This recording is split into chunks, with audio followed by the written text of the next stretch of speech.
I call to order the informal meeting of the plenary to hear a briefing on the outcome of the 21st replenishment of the World Bank's International Development Association.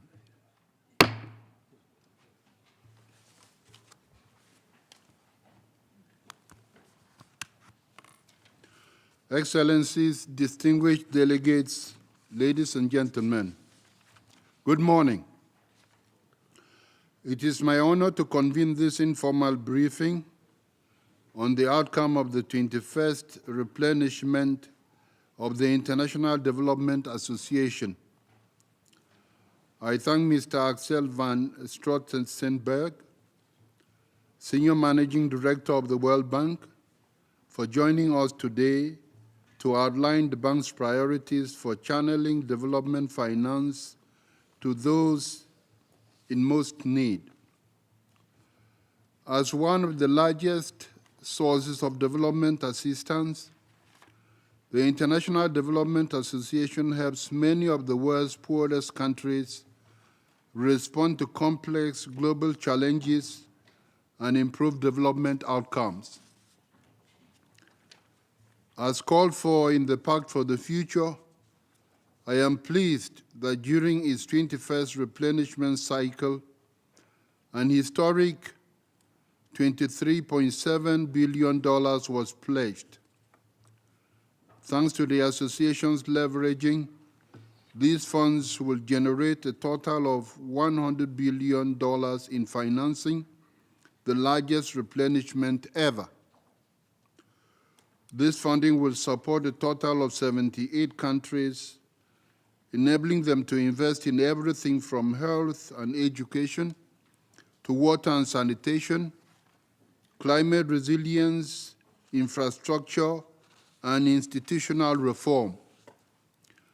This is a commendable success, one driven by greater numbers of donors and an unyielding commitment to leave no one behind in the quest for equitable and sustainable development. I am glad to see that after only a few months after we adopted the Pact for the Future, we are gathered here today to ascertain that the demands for action contained therein are yielding results. I congratulate the Association for fulfilling this most important charge, a promising commitment to multilateralism. A first step in the right direction, we must say. But we need more.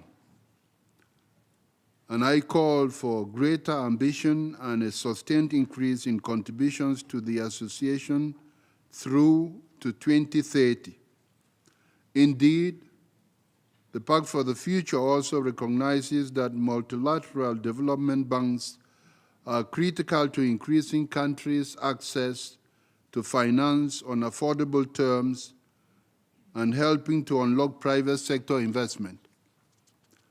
For we know that developing countries require greater access to financing from all sources to achieve the Sustainable Development Goals by 2030, and they need it now.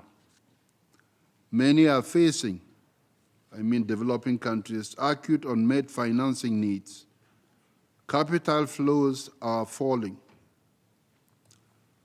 And the gap between development aspirations and the financing needed to meet them has never been so large.